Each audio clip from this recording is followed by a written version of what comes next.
I am McKendrick. That is Trey. And this is the Cold Blooded Caffeine Podcast.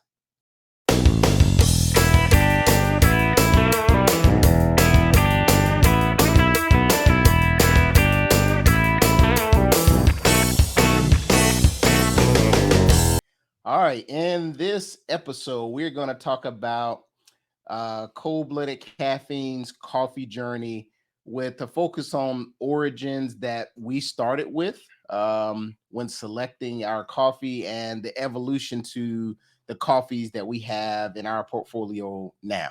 Yeah. So we've come a long way in a year and a half that we've been operating a coffee roasting business. So we started with a single origin coffee that we used for almost all of our stuff right off the bat, which was a Honduran. And now we're up, I think last count was like 25 different country localities, all that kind of stuff. So we'll go through the list. We're not going to hit on everyone. Don't worry. We're not going to hit on everyone. But we'll quickly go through and give some examples of kind of like which coffees kind of came in what order and then why we chose those specific coffees at that time. So the first one we started off with was a Honduran, single origin Honduran. Honduran light. And actually it was, yeah. So the first one was a light roast. It was a lighter roast. Yeah. So that was the reason I chose that was that it was my introduction into coffee roasting, and I knew that I enjoyed that coffee. So I had some Honduran coffee from a coffee shop here locally that I really enjoyed. And so I set about trying to replicate that. So I was able to get coffee that from that origin that was what I enjoyed, taste that alongside with what I was roasting, and try to come up with something similar. So that's why I chose the Honduran to start with. And I chose a light roast as a specialty coffee because that matched what the roaster locally was doing. And for me, this was somewhat my introduction into tasting fresh roasted coffee. So with that, we actually also did a Honduran dark. And I actually kind of gravitated more toward that dark taste profile. And that was, the second introduction. We did the Honduran light roast, and then we roasted to a dark roast as well. And that was good. And we actually still have both of those in our portfolio currently. Yeah, and we did that because of the expense, of course. So like when you're buying coffee, you buy it in large quantities, and it's just starting out, having to only buy one origin and getting two end products was a little bit better for us than having to buy two different origins for two different products. So that's why we did that. And we'll get through the list as we go. But in hindsight, maybe if we could have afforded, not that we couldn't afford it, but like had we thought about, if we'd have known that it would have been successful, maybe we would have differentiated those. Yeah, for sure. Which is what we've done. But we still have to hold on to that Honduran dark, which is a great coffee. Don't get me wrong. But it's kind of a duplicate of some other stuff. So now we have like the Papua New Guinea that has kind of filled that dark niche. That the Honduran dark originally was filling. Right. So we kind of have that duplicate there. But that's why it's there, is that people still enjoy that Honduran dark.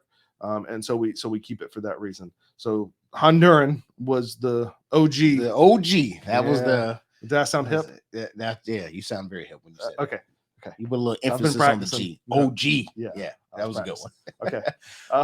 Then from there, we actually went. We actually kind of swung the pendulum way to the right and tried to do something a little bit more advanced and offer it the washed Ethiopian Yirgacheffe. Yeah. So we went with the Ethiopian Yirgacheffe next, and that was kind of my attempt to elevate my roasting style. So I was trying to do some things that you start off with a basic coffee and a washed coffee in the Honduran that was relatively straightforward to roast, and moving into that African coffee, that Ethiopian Yirgacheffe, there's some additional challenges. It doesn't take the heat quite as well as some of the Central and South American coffees. It's a little bit more delicate to roast to make sure that you're getting those balanced flavors. So that was my attempt to challenge myself with that Ethiopian Yirgacheffe. We don't currently offer that coffee anymore. It was a limited time run. We bought a bag of it. We consumed that bag, and we haven't reintroduced it. Not that we won't ever reintroduce it, but I think it was a little bit more advanced for both what I could have done at the time and also some of our customers' taste profiles at the time. I don't think we had gotten to the point where our customers were expecting some of those acidic and floral notes that come along with that Ethiopian Yirgacheffe. And so I think it was, I don't think it was quite right for the time, even though I'm glad like it pushed me to be a better roaster.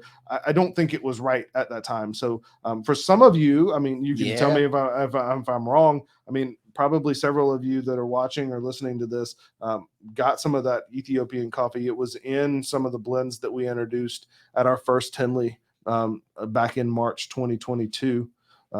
And we gave out a good bit so I know we got some folks locally, and I had some folks out of Augusta, my hometown, that actually had the Ethiopian Yurg. So I mean, I'm sure they enjoyed it. I mean, I got great feedback from it as well. But it was just one of those more advanced, taste profiles that were like, okay, there's other things we definitely need to do ahead of jumping to something that advanced. But I think we had some favorable feedback. It's a great coffee, and I mean, it's not for everyone, right? In terms of flavor, profiles, and so I think that it can be a bit overwhelming if someone is expecting a Colombian, and you're like, oh, try this coffee, and it's very acidic, very fruity, very floral.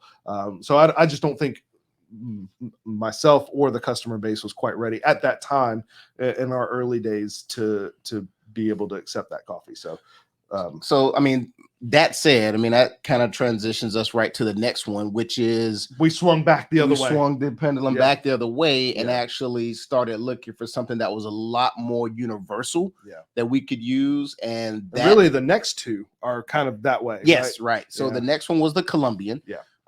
Which is definitely a lot more universal. And actually that became part of what we used for the Snake Discovery product offering that we have. And the Boa blend. And the Boa blend. The original in the original Tinley offering as well. Yeah, so Boa blend actually came first. And then Snake Discovery came right after that. But the Colombian has been one of those that's definitely still part of our portfolio. We use it probably every week. Oh yeah, probably at least 50% of the coffees that we do have that Colombian in it, maybe more than that. It's a great coffee. It's a really balanced. It's what you expect when you drink a cup of coffee. Like I want to go and have a cup of coffee. It's got those chocolatey notes. It's got that full body, low acidity, low bitterness. I mean, it's right in that sweet spot. And then Colombian is just the name, the location is highly recognized and accepted, right? So it's one of those things that. And it's available all year round. That's true. So the availability is another one. You don't have trouble getting it. We've never had a problem. When I want the Colombian coffee, I can go to our importer and they can say, yep, absolutely. We've got it in stock. Here you go. And with our backgrounds that comes from like supply chain manufacturing and understanding the intricacies of importing products in and how the supply chain can really that's a big deal. It's a big know deal, that we've got it. So but I guess that plays also into the Brazil as well. Yes. So the next one is Brazil, and they kind of came, I mean, almost at the exact same time we introduced them both. So both of them are in the Boa blend as we talked about. So we have the Colombian as a base and also the Brazil natural. So the Brazil was the first natural coffee that we did. And if you don't know what the difference between, I mentioned washed and natural earlier, we've got a video on YouTube about processing methods in our Coffee 101 series. So I'm not going to go into detail of that here, but check out that video if you're confused about what those terms are. But it's the first naturally processed coffee, which you do have to roast a little different. So it is, it was a little bit of a more challenge for me. So now I had a couple coffees under my belt. So I was able to challenge myself with that natural coffee. But that Brazil, again, just like the Colombia that we mentioned, it's got the availability going for it. It's got the universality. Is that a word? Yeah, it is. It is today. It is the universalness of it, that it's used in so many coffees that people generally accept it as what coffee tastes like. So, we use this. I was just gonna say, and this has become really a strong base for a lot of our affiliates. So the affiliate blends, like Show Me, I mentioned Boa blend earlier, Bob's Balls as well. Like those are all blends that have this Brazil and our rainforest blend. Our house medium blend. Yeah, the rainforest blend has the Brazil in it. Yeah. It's a good, it adds a lot of the earth tones and the chocolatiness to it that you would expect from a Central and South American coffee. So very useful coffee to have in the repertoire. We use it all the time. Yep. So, and then from there, I think we transitioned over to the Papua New Guinea. Yeah, we talked about that earlier. Yeah, we did. So, and this actually became somewhat of a replacement and our primary dark roast. That was the goal. Yeah, that was the goal. Yeah. So we as we talked about earlier, the Honduran light and dark, we never intended for the Honduran dark to last forever, right? We wanted each origin to have its purpose and highlight key attributes from each of those in the roast that we do. And so I wanted the Honduran to be light roast initially, but we used it as a dark roast out of necessity for a little while. But the Papua New Guinea really does take that heat well, really does do well as a dark roast. And so that's why we wanted to introduce that Southeast Asian coffee, which has those attributes to take heat well, as a replacement for the dark roast. And that's become my new favorite. It has been. It has been. So we just talked about, though, the downside to some of these more specific localities is that they're not always available all the time. So the Papua New Guinea is probably going to be going away, at least for the short term here soon, because we're running low on our supply in-house, and we're going to have to replace it with another. So we'll probably either replace it with a Sumatran, or we just got a Tanzanian coffee in that really will take the heat well as well. So those will probably, the Sumatran or the Tanzanian or both, will probably be the dark roast replacement until we can get some more Papua New Guinea in. But that's one of those things where since we don't buy in super large quantities, we have to take what's available in stock. And unfortunately, at this time of year, due to the harvest schedules in Papua New Guinea, we just don't have any. So that also makes a big contribution into how we determine what offerings we have available at any time. But the Papua New Guinea is the replacement for the Honduran dark, but the Honduran dark still hanging out there because it's kind of got a little cult following behind it. There's some folks who are holding on to that Honduran dark for sure.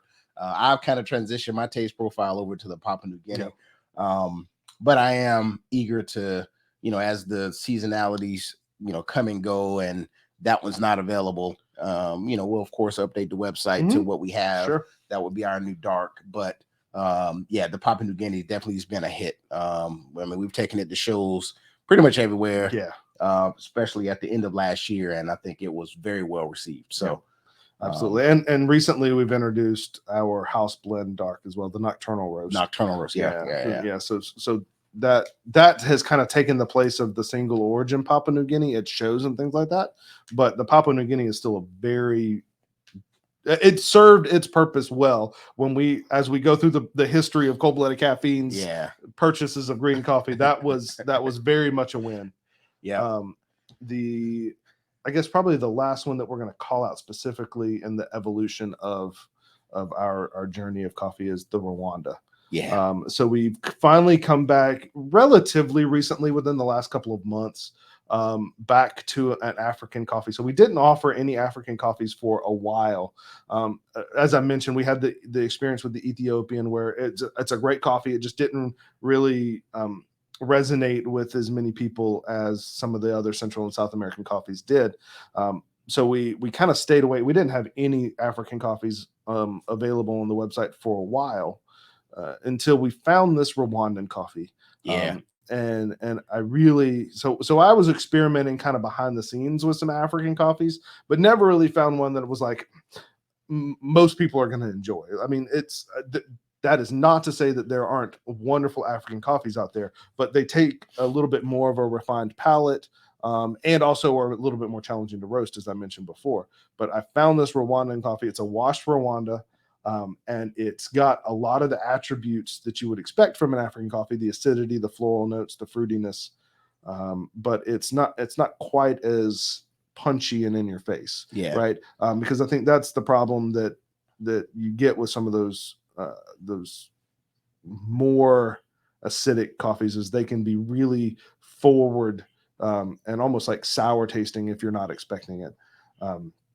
So this Rwanda is a very balanced coffee. It's got some of those attributes, but it's a little bit milder of a flavor profile. And I really enjoyed it. So I think it takes to blending really, really well too, which is another thing that not all of those single origin African coffees will do. Which is how we ended up getting it in our Cloud Forest, right? Exactly. So it's in the Cloud Forest. Yeah. So it's in our House Light blend. And so it adds a lot of those floral and fruity notes without being overwhelming in some of those blends. So that's why we use it quite a bit. We also do offer it as a single origin through a couple of our affiliates. The Project Herpeticulture is a single origin Rwanda. Yep. And also Rich McCall has a single origin Rwanda as well. So so it's definitely and again, it's making sure we have something that kind of meets that universal taste profile, not something that's too far left or right, because we want to make sure we capture as much as mainstream taste profiles as possible without going too far outside of the box. So because I mean, like I mentioned, we are having to buy this in large quantity. We need to make sure that we have some level of turnaround. We can't afford to sit on. We're not a large processing facility of coffee, right? We don't want to sit on this coffee for a long period of time for freshness and for revenue reasons, right? We need to make sure that we're moving through this, and so having coffee that's more universally liked benefits us greatly. And I did say that was the last one, but it's not. I forgot. I forgot one. So who? Ecuador. Ecuador. Adeline Robinson. Yeah. So we do a single origin Ecuadorian coffee. And it's been a huge hit as well. So absolutely. For those that don't know, Alan Robinson does a lot of the artwork for us and a lot of artwork for there's a picture back in the for those that are watching on YouTube. Really even our logos. So she works on a lot of our logos, but we designed a Ecuadorian specific coffee just for her. Now it's 2. Actually, she's introduced another one within the last couple of months. So that is another single origin that we do, and that's an example of one that was a customer specific request. Yes, so Adeline specifically asked for the Ecuadorian coffee, which is why we did that one for her. And so we do that with a couple of others that we'll talk about. So those are the main ones that are kind of the evolution. We had a couple in there that we didn't mention. So we had the Nicaraguan honey that's a big hit. But it very seasonal though. So that's an example of one that will come in and we'll have it as the lot that we purchased, and then it will be gone. And that's kind of just the way it goes sometimes. I mean, these coffees are harvested. The processing methods aren't always predetermined. Some years the farmer might use a wash process. Sometimes they might use a natural. Sometimes they'll use a honey. And then, or they may be experimenting with different stuff. So there's no guarantee that will ever come back, which is unfortunate because it's a great coffee and people have really taken to it. But we'll be sure to replace it with something similar once we use up the last of that. Vietnam. So we have a Vietnamese coffee for Bob. The Bob's Ball has a Vietnamese blend as part of the it's also part of we use with the Brazil as well, right? It's an Arabica coffee too, so that's kind of tricky to find sometimes out of Vietnam. A lot of those are Robusta coffees. But that is an Arabica Vietnamese. Guatemalan. We used Guatemalan before. That was the NARBC special edition. That's right. March. Mexico. We've got some Mexico. The decaf Colombian. Sumatran. Sumatran. We use that in a couple of blends as well. Well, that's actually in our nocturnal roast as well. Sumatran is. Okay. Yeah. And then I mentioned already the Tanzanian that we did as a replacement for the Papua New Guinea, potentially. And then seasonality. The newest one, definitely the newest one because I haven't even roasted it yet. The sample is the Jamaican coffee. So we're playing around with the Jamaican coffee. That was a customer specific request as well. So we don't know if that'll ever come out to the general public, honestly. I mean, it's one of those things. It may just be for that customer because of the investment, the customer with some of these single origins that are more difficult to source. We do ask specific customers to purchase the green coffee or the equivalent commitment of purchasing the green coffee in advance, so that because this Jamaican coffee is quite expensive. Yeah. So we do have to make sure that's that probably one of our most expensive. Oh, it's by far the most expensive. Yeah, by far. So that's a bit of the journey. Yeah, and some of the the coffee origins that we have purchased over the last coming up on 2 years. Like you said, you'll see some of these change from season to season. I would say. Yeah. Then I'm pretty happy with the offerings. Yeah, the quantity of offerings. But yeah, like you said, seasonality wise, you may see new stuff come in and new stuff go away. I don't really foresee us expanding a ton on just like the signature brands, or even, I mean, what do we have on the website? Oh my more than a dozen, right? Oh yeah. Yeah. Oh yeah. So I mean, again, it's one of those things where the more diversity you get, the harder it is to roast batches, right? So we have to take that into consideration as well. So I'm pretty happy with the number. I think we've got something for everybody. We might come out with a couple of special offerings every once in a while. But for the most part, things will come, things will go. But the number of blends for our signature side certainly will probably stay pretty consistent. Yeah. I would say the same. I mean, at some point you outgrow your footprint, right? Based on the size of these bags and the space you need to accommodate, and then roasting to order, of course provides another complexity to what we do. But that's what we do. That's our identity. That's how we operate. So the amount that doesn't change. Yeah, absolutely. The amount of offerings that we have now, I think, fits pretty good into maintaining the current portfolio that we have and being able to satisfy all of the customer taste profiles and customers that we have across the U.S. So so it's good. It's been a good journey so far. That's how we've gotten to where we are now. Yep. So if you go to the website, coldbloodedcaffeine.com, you can click on any one of the product offerings that we have there, and it'll give you the details for where the origin of each one of the coffees, the region that they come from. So go to the website, check it out. And as we offer, different types of seasonal coffees, of course, you'll follow us on social media platforms. We'll definitely post everything. So continue to like, subscribe, share the podcast, follow us on social media, and you'll definitely be up to speed on everything that we got going on this end. So all right. I think that's it for this episode. Episode 7 of the Cold Blooded Caffeine Podcast. All right. We'll see you next time. Yep.